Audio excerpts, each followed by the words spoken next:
Hold up. Hey, it's a holiday. Maybe check 1 2 1 2. How you doing, everybody? All right, so we had some technical difficulties. Gotta run this back. You know how it is. All right. Today we're gonna get a little bit into some more specific philosophy. The whole podcast as of so far has been just kind of generally based. So today we're gonna dive into a little bit of Stoicism and what that's about, and Adam also is going to talk about Buddhism, which is going to be awesome. We're going to kind of dive into a little bit of different types of philosophy and what those mean. And then after all that, we're going to have a little bit of fun. We got some drinks with us today, and we're going to dive into the cosmos and talk about space, a little bit about what aliens are like and stuff like that. It's gonna be fun. It's gonna be funny. Hopefully we can. Definitely good time. Yeah, hopefully we can do it like we did the first time, man. Completely not on track. Yeah, completely not on track. But that's how life goes sometimes. You have some vicissitudes, which is a big word that I just learned. This guy, big brain. So today, to start off, I'm gonna talk a bit about Stoicism. So I have this book with me today, which is How to Be a Stoic by Massimo Pigalucci, which is an awesome book. I've been reading a lot lately. It's supposed to teach me, or it is teaching me, about how to live, And the thing about philosophy and also about most religions, it tells you not only how to live a good life, but also it prepares you for death. For example, it's kind of like for Christians, for example, teaching you how to live teaches you to love others, even though you don't know them. Yeah, or guidelines to follow leading into how to get to a better afterlife. Talks about ethics and how we should live, and then also preparing for death, heaven or hell. It tells you believe in God, you believe in Jesus Christ, then you will ascend into the ultimate kingdom of heaven. And then vice versa, if you don't, or whatever the case may be, you're going to hell. As unfortunate as that sounds. I'm not well versed in Christianity, so I don't want to step on anyone's toes. I try devil theory. Yeah, I try to stay away from Christianity and things like that. But anyway, if you know me and you want a fun devil theory, oh gosh, hit me up. It's a good one. Anyways, let's dive into some Stoicism. So also with that being said about religion, I'm also not the best Stoic, not as of yet. But try my best to practice it and kind of dive a bit more into it day by day. I started to meditate more, and I feel like for me, meditation is kind of it's helped me calm myself and think more about life and things that go on in my life, and it's helped me to kind of bring Stoicism more into my daily activities. Yeah, I can say the same for Buddhism. I started diving into Buddhism, read a book by Thich Nhat Hanh around this time last year, a little bit earlier than this time last year.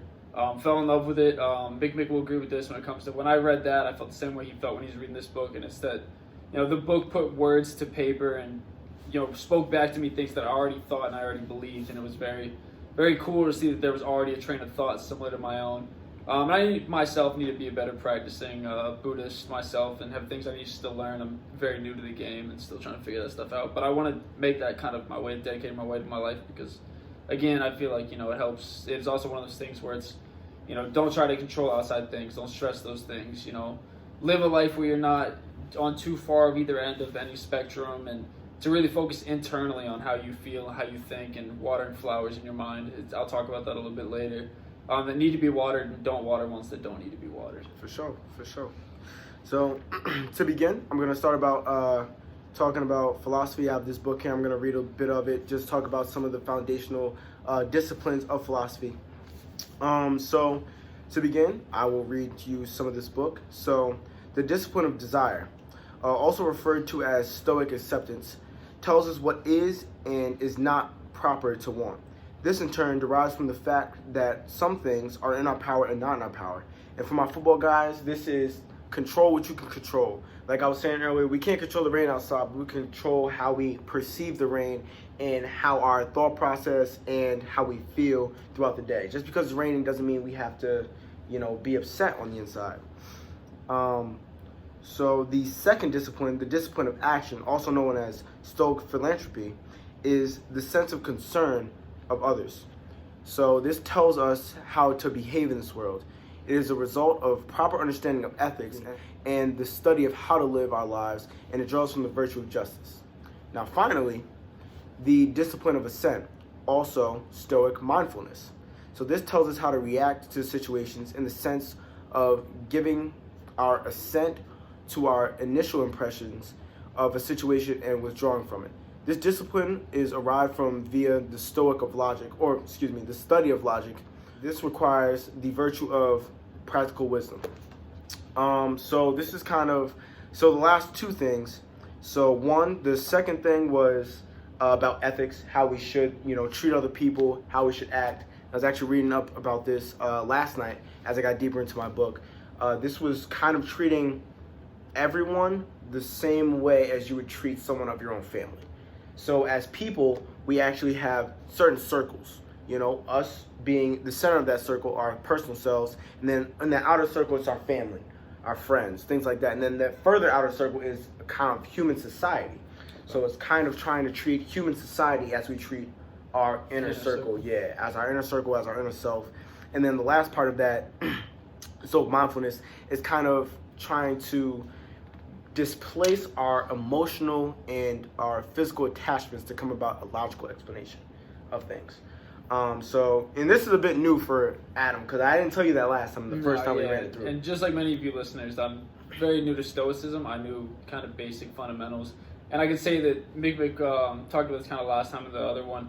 There's definitely a misconception about Stoicism that I fell under myself, where, like when I first looked into it, when I first started talking about it a little bit, to me it sounded like cut off your emotions, go based on logic alone, boom, that's what it wants from you. And Mick helped me realize that was not right, and that there are other misconceptions about Stoicism that aren't quite as accurate, and that, if you look into it, you'll realize that it's way more complicated, but it's more lively than that. That sounds very dull, very dead. Yeah. So there are different types of philosophy.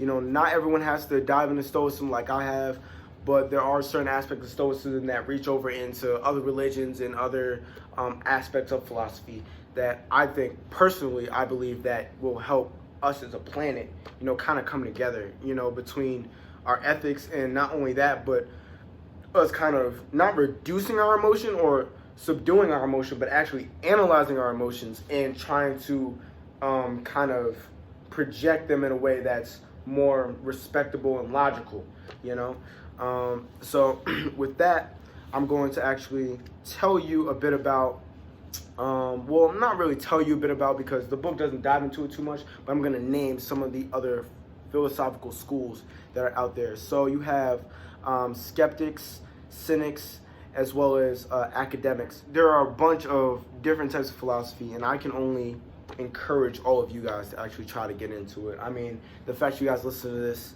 podcast means a lot to me, and obviously you guys have a lot of deeper thoughts that you guys may not understand or have thoughts about, and I'm telling you, finding something that puts it to paper is so enlightening, and it opens up a whole different life aspect. And it's crazy. I'm sure you could say the same thing about Buddhism. Oh yeah, absolutely can say the same thing. And even if it isn't Stoicism, Buddhism, look at the other ones. Like he said, there's all kinds of different things. And so, philosophy and religion are two things that cover a very broad spectrum of topics. And so you can find different branches of philosophy and keep searching through them until you find one that you feel like that sounds like you. That sounds like what you believe, what you think. Mm-hmm. What you like, but even when you find that one, still look at the other ones too. See, I could take this from this one. I don't like this from this one. It kind of, help build yourself so that you still don't become one narrow path. Make sure your path's, got many influences in it. And then Buddhism was huge for me. And there's just different things in Buddhism that are great in terms of like determining your life. And Eastern culture is something I'm very fascinated in. Before I even found Buddhism, I find Eastern culture very cool. I find the way they really focus on like natural life, or at least early Eastern culture did, and things like that. And so in Eastern culture, there is not really a philosophy. I mean, there is now. It's modern day. They do study that stuff. But things like Buddhism and things like that, like we can study them in the Eastern world in the Western world as philosophy, but it's just religion over there.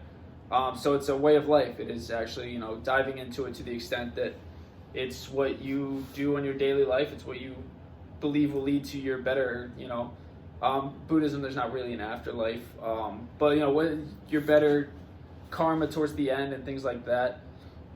And then Buddhism itself, I'm not going to go into a full-blown class about it. I'm still very young. I'm no expert by any means to be teaching it. Yeah. So I can definitely say that.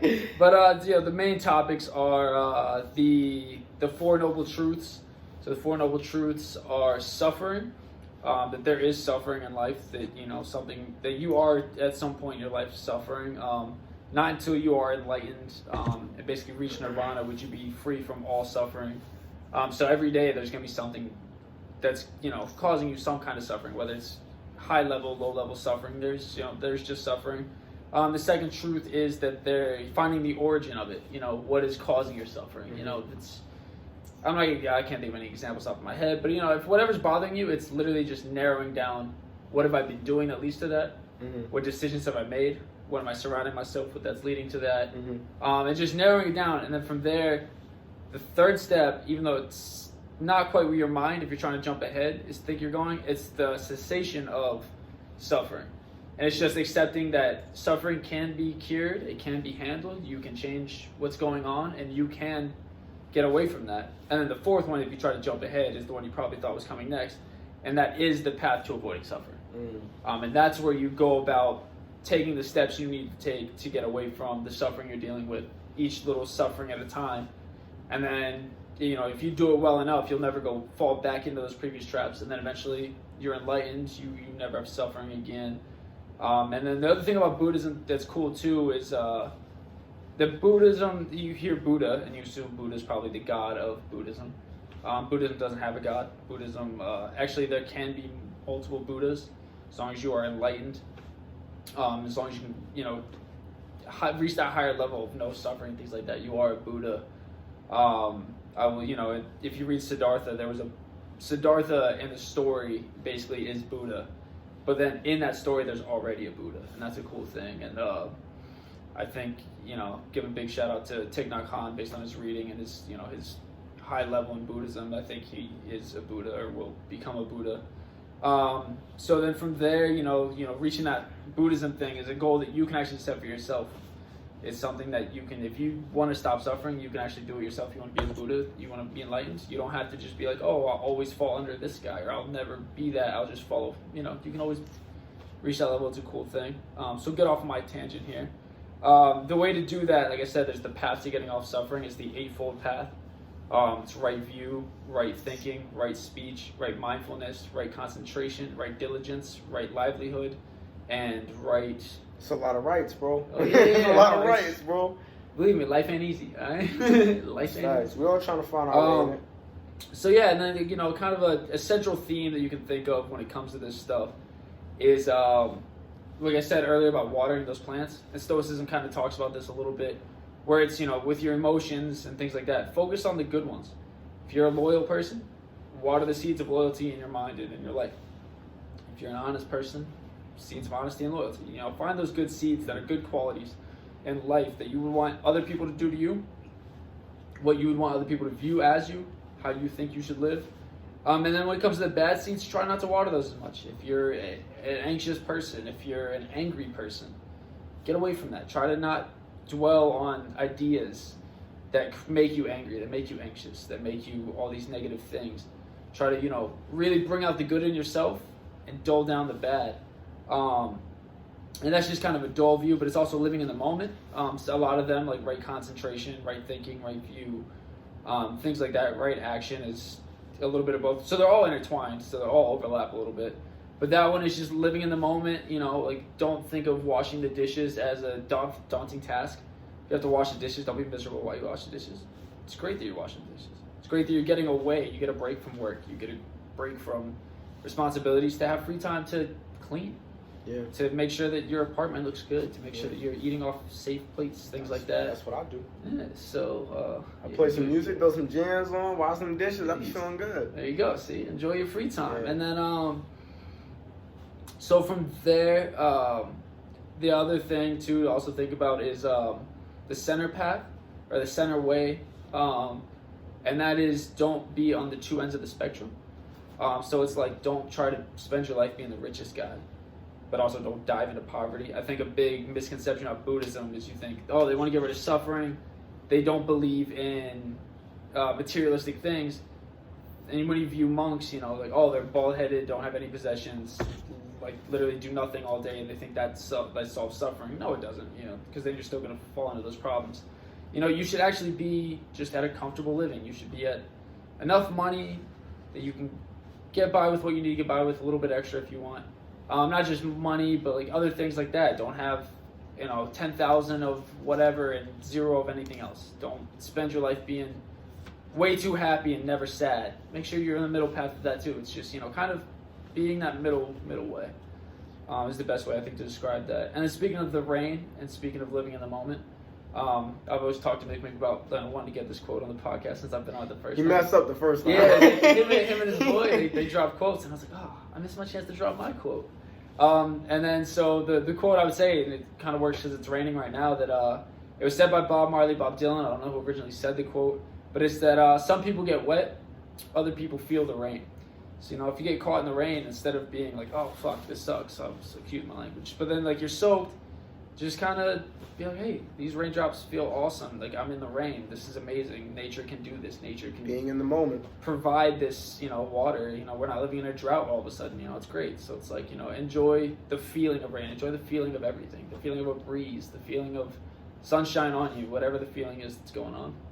I think that's there's 2 things that I found really interesting about what you were saying. One being about the Buddhists.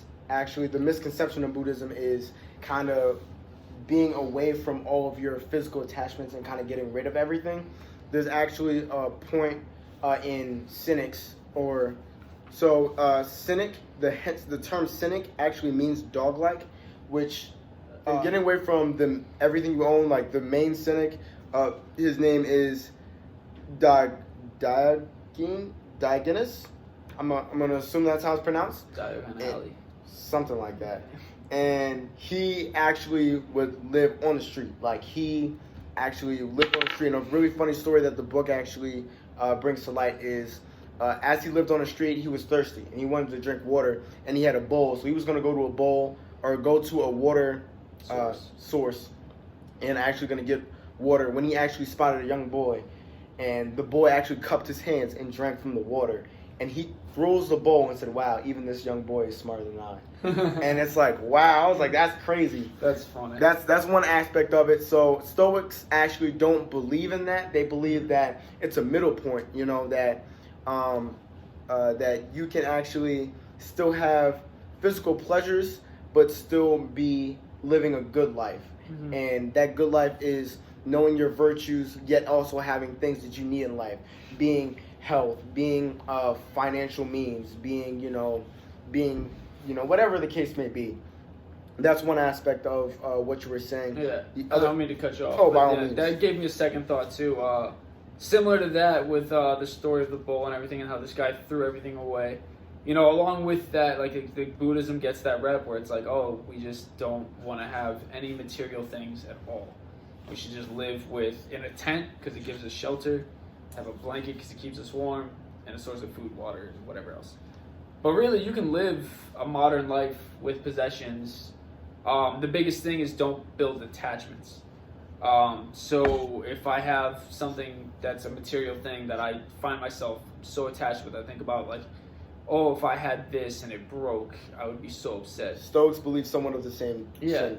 So it's like, just don't have that. If it breaks, it breaks. Your life's going to go on. Yeah, it was awesome while it lasted. I think of it a lot with shoes and things like that, because everyone's crazy about shoes. You know, you get a brand new pair of shoes. Last thing you want to do, scuff them, crease them, whatever else. Like, you just don't want to damage them. Can't crease the J's. Can't crease the J's. See? So, but the main function of shoes is protection and, you know, all these things like that for your feet. They can look stylish, you know, enjoy them while they are stylish. But don't get so attached to them that, like, you start walking funny or that you start, you know, avoiding things. Like, don't be afraid to wear those shoes. There's also people who they buy these shoes and they never wear them. Yeah. And it's crazy because then the point of a shoe is protection to your feet. But you buy a pair of shoes. I understand having a collection. I get that. I have, you know, my own random collections too. But, you know, I'm saying, like, if you wore them once in a while, that's okay. Like, wear them out. If you get a scuff on them, sure, they're not worth nothing, but how many of you guys own those shoes and plan on selling them anyways? And then, so, you know, If they get damaged, they still have style to them for as long as till they're like totally mud. But actually, my second point can branch off that. So the thing with Stoicism is that, like I was saying earlier, you cannot control anything outside of yourself. So when Stoics actually look at things like that about materialistic things, or even a person, someone who is very real, someone that I love, you have to understand that these things are temporary. Nothing is immortal in this life. This dude, me, the couches we sit on, this place, at some point in life, whether it be 100 years from now, 1,000 years from now, it will end. You know? And you have to understand that the only thing that I'm able to control is myself, my thought process. I'm not even in control of my own body. And when I say I'm not in control of my own body, I mean that not that I can't control my movements, because clearly if I want to, touch this dude, I can hit him. You know what I'm saying? Anywho, point being that, I can move my body, but when it comes to me not being able to control my body, I can't control whether I get sick or not. If it was up to me, I would never get sick.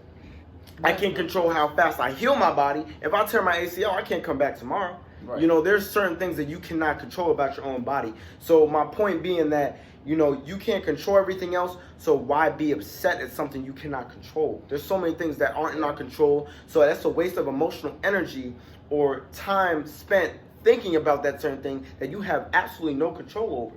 And I have a issue, trying to do that myself. I'm from New York, so it's easy for me to get road rage, you know what I'm saying? So when I'm driving, somebody makes a hard stop or does something wild on the road, there's no reason that I should get upset about that, because it's not something that I can control. All I can do is react to influence my placement in that point in time. I can stop a bit harder on my brakes, that way I don't hit that person in front of me. Yeah. I can swerve out the way and influence my car not getting hit, but I can't control my car not getting hit. Any situation or any hypothetical can happen. Right. And that's the thing about life. Everything is a hypothetical. We can't control anything. We don't know what's going to happen. For all we know, there could be a plane flying right towards our building right now. Realistically speaking, that totally can happen. As crazy as it may seem, that totally can happen. And how many times have we heard about, some things like, yo, I can't believe that happened. Something completely out of the blue. And just boom. Just like that. That's how it happens. So it's all about, controlling what you can control, and that one control factor being your absolute self. I can't control what people think about me. I can't control my status in society. Right. I can't control any of that. I can only influence that. I can go to work every day. I can make this podcast. I can do certain things that will put me in a position to where I can succeed in life. But I can in no way or circumstance actually control that situation. And this is totally unrelated. I guess kind of related. Just the use of the word self in your statement reminded me of a part of Buddhism that I missed, that if I'm going to hit all the key points, I should mention. It's not self in the same way that Mick was talking about self, but something that, if Buddhism already sounds like something that's interesting to you, whether it was before this podcast, after this podcast, or whatever, know the idea of self might be something that's going to be hard for you to grasp in Buddhism, because in the Western culture, a lot of us come from Christian branches. And the idea is that, we are our own person, which we are, but like the importance of me. And in Buddhism, it's not that I'm not important, but there is no self in Buddhism. And by that, I mean that everything is interconnected. Even from when I was talking about the Eightfold Path, I told you that was all interconnected. I mean, like, I'm interconnected with the light on over here. I'm interconnected with all the plants and my general area, interconnected with everything, whether it's through people I know, anything. And then not only is that part of me, I am part of them. And even if it's something that's like a plant, not only do I water this plant, but I'm part of the idea of this plant. What makes this plant a certain color, I interpreted it as that color. So people are colorblind, it's a different color to them. But that interaction where I'm creating and categorizing the world makes me part of the world, in a sense that it's not just my world, that's part of how the world is because of me, and that there's this natural kind of force and guidance that connects everything. And then a Buddhist quote and a Buddhist reference is that when a wave crashes, a wave doesn't die, it becomes back part of the ocean. A wave is not independent of the ocean. The wave is part of the ocean, although it might seem like it's its own identity. it's part of the ocean. Just like I seem like I'm my own identity, but I'm part of the world around me. It's just one world. And that's kind of interesting. You know, I didn't bring this up last time because I didn't read as much as I did. Now that I've read more, I can actually provide a rebuttal to that more so. And so it's kind of like when you say you're a part of nature, Stoicism is living according to nature. So we all have our own place in nature. And I actually did bring this up a little bit last time. Yeah, you kind of brought it up. I'm a bit more knowledgeable about it now. So it's not so much as, you know, being a part of nature, but understanding your role in nature. You know, so as you would say, you would water this plant, and from my understanding, it's kind of almost like giving yourself some kind of nurtureship, because you're watering this plant that also will receive or give back to you an oxygen, yes. if I'm correct. So in actuality, when you're saying that, Stoicism would be like, I'm watering this plant because that is my role in society, or my role in nature, to water that plant. And my role in nature is not to, the distinction between nature and myself is that, one, we are rational beings. We are able to think for ourselves, by ourselves, and create rational and logical explanations for things. One. Two, being that we are social beings. And that's a bit different, because there are animals that are social beings, but we as a people, we have some type of social connection to that very vast concept. You know, we have society, we have cities, we have countries that we all come together and are able to be one in some sense or sort. But there's a bit of difference when you're talking living as nature, and when I'm talking about living in accordance with nature. Right. So it's just seeing your role as a difference of being a part of nature. Right. And then with Buddhism, the thing would be just that like watering a plant was, you know, one of the examples I gave, but also plants I don't water. If I'm walking down the street and I walk past a tree, I'm still part of that tree. I interpreted that tree. I saw it. Whether I did or didn't even see it, you know, I'm still part of that because of other trees. I categorize all trees in similar ways based on what I've seen prior.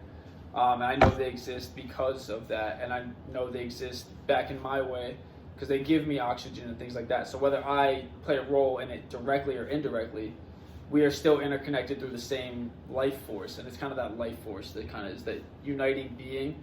And that instead of being separate life forces, it's just one life force. Where like even animals, like for me, myself, this was way before Buddhism. I don't even know if this is a Buddhist idea. This was just a crazy crackpot Adam Wiley idea. When I think of humans and the idea, you know, that we are higher level thinking, which I obviously know we are, I like to think that sometimes we forget to think of ourselves as animals. I think which we are. We're rational animals in the views of Stoicism. Right, and then so to think about, like, you know, if a deer saw us and you're in the deer's point of view, wouldn't that deer think of us as just a different animal? And so it's, you know, like, yeah, like they don't know we're higher. That's kind of wild. Thinking. I didn't even think about that. You know, we don't know what their level of thinking is. Obviously, it's not at our level. They do seem to have higher level thinking as we learn more about certain animals. Yeah. But that's something I like to think about, is that I've always liked to think about before, was that we really try to get away from nature, try to get we try to separate ourselves from everything, when really we should be bringing ourselves into everything. And so, like, being animals, I think I'm an animal. Not in a weird way. That sounds kind of weird, doesn't it, to say it out loud? It did kind of sound kind of weird. It sounded better in my head. But yeah, if I saw a deer, I would understand that the deer thinks I'm just some other animal. He doesn't look at me like, what is that? It's like this higher level crazy. He might be like from another So there's planet. no godlike figure attached to humanism. Right, exactly. And I think sometimes we try to give that to ourselves by just saying, like, hey, like, we are, if another animal was as smart as us, they would do the same things we do. So I feel like, we're kind of ending on the religion thing. It's kind of a good segue into alienism, you know what I mean? Oh, yeah, yeah, for sure. Because, we try to separate ourselves, kind of make ourselves aliens of our own planet. That's what I'm saying. So what about aliens of other planets? We're going to touch on a little bit of that, just like, a little 5-minute joint, just kind of touching on that. Last time I think that was I think that was the 45. That was a long joint we just had. But like, all right, look, so when it comes to alienism and aliens, first of all, which are 100% real, we got people saying that, like, yo, look, there's like There's been multiple people at this point in our lives that's like, yo, look, they're real. Like that's what happens. We are so primitive in our thought process that we're just not able to conceive what happens on other planets. Oh, yeah. And at this point, I personally believe, if we were able to set aside our internal squabbles as people on Earth, and able to come not only as people but as Earthlings, not separate ourselves between cultures or religions, whatever the case may be, race, whatever the case may be. If we were Earthlings, we'd already have aliens here by now. Oh yeah, and on top of that, just not even that, we explore more of our own planet. Yeah, for sure. We could actually complete searching our own planet, and then at that point, we would put even more energy in exploring other planets. We would probably be the aliens, and that one of the things I mentioned is that if you talk to me about aliens and things like that, the whole mindset of every alien, when we picture them as this higher level of thinking compared to us, there might be aliens close to us, but they might be more primitive than us. That's true. On some caveman stuff. Yeah, exactly. Like you said, on some caveman stuff, where they're still trying to figure out how to make fire, or just made fire, and they're still spending a week just watching it because it's cool. Yeah, I do that now. Yeah, I'm like, yo, that's that's going crazy. Like, they're wasting time because they're like, yo, fire. Let's spend the next 6 days setting stuff on fire. So, to realize that, aliens might be out there, just might not be reaching out to us or getting to us because the closest ones aren't as advanced as we are, which is crazy to think we might be the advanced aliens. The other thing to think about is that we are the aliens. If we ever made it, if we made it to another planet, we are the aliens. We went to, all these places. If we go to a planet and we just so happen to stumble upon life, fun fact, we just became the aliens. Yep. And how we'd react in that moment. But I think Mick brought up an important point of if we could put our own differences aside, we would be better aliens when we got to their planet because. If we go there with our own biases and our own issues that we deal with on Earth, we're going to bring those to that other planet. Yep. We're going to show up and we're going to look at them and immediately look for the differences and look for what makes us different and look for similarities between groups we don't like and groups we do like. And we shouldn't do that when we get there if we do ever get there. And I think, in a sense, that has a lot to do with Stoicism and philosophy because, when you're interacting with a new idea, something that's completely foreign to you, it's not just... You have to displace your own emotion. Okay, let's say, for example, an alien came in right now. I'm going to be shocked. By all means, I'm going to be shocked. But the thing is, you have to be able to step back, displace yourself from that entire moment, relax, take a deep breath, inhale the information you're intaking, saying, okay, this is happening right now. I can't control what's happening, but I can interact with it in a different aspect, in a way that ethically I can come about and treat this thing, this alien, I can't call it a person because I think that'd be the wrong terminology, but whatever this alien is, in a light that is respectable, at least by our own standards. How are you going to react to this being? Exactly. So you have to take a step back, take a breath in. Okay, this is happening. Now let me calm myself. Don't freak out, because you freak out, they're never going to come back, and then you just F all of society. Oh yeah, and then there's the idea of bringing them here too. If we could if we go there, don't cause conflict, which fingers crossed we don't. I mean, because keep it a buck. I think if we did, we kind of screwed. Yeah, if we go there causing bullshit, then that's not a problem. We're gonna be it's gonna be a problem for us. I don't know if I trust this, and that's the issue. And my biggest problem is, we have so many internal squabbles that I'm afraid that if there's always a concept that, if, people can be brought together by one singular conflict, one problem that forces us to be brought together. But I'm afraid that human beings, that there's so many people that are narrow-minded and unwilling to open their mindset to certain ideas that they will be like, you know what, don't try to help me or don't come together. And at that point, it would be the end of human society as we know it, because people are just so stuck in their ways. They won't want to come together to help protect us as a human race. And it's also a risky game to play. Very. The idea that, we need this central conflict to bring us together. Well, what if it does do that, but it's too late? So, we run into aliens, and we don't get along with the aliens. We go into battle. Finally, we're like, you know what? Let's all unite. We'll fight these aliens. Well, we're already 3 steps behind if they've already united. Yup, half the society's gone. They done killed half the race, and now we're trying to band together. Yeah, imagine the comeback between this planet's already unified. conquering other planets for all I know. Independence Day. Because they're so united, so strong, and in that they were able to will together. Hopefully, when it happens to us, Will Smith will lead our battle as well. Yo, that'd be tough. That'd be tough. But like, yeah, imagine if that's too late. Imagine if we do it.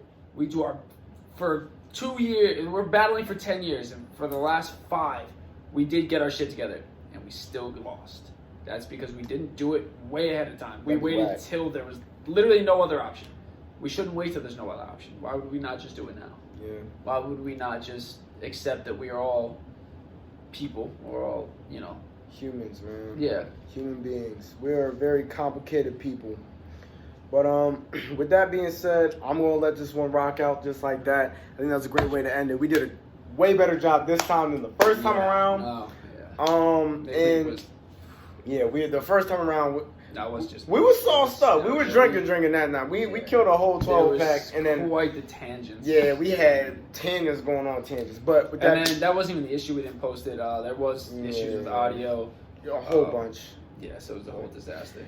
Anywho, like I was saying, with that being said, I'm going to leave my audience with this. There are different types of philosophies that also build into different types of religion. I implore all of you guys to actually get into a different type of either philosophy, religion. Learn how to live your lives.